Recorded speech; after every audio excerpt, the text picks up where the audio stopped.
урматтуу өкмөттүн мүчөлөрү, генерал Ташиев смирно деп, вольно деп коюптур да силерге. Расслабиться этип отургула эми. Акбөкөн Таштанбеков, Ысык Ата округу. Биринчи суроом, ол биздин российский база жылына канча төлөйт?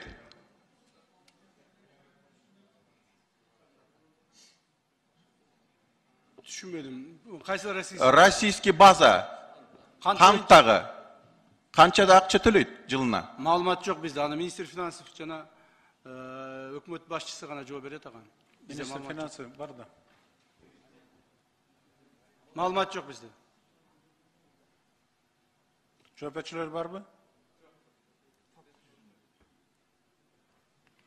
Финансы министри.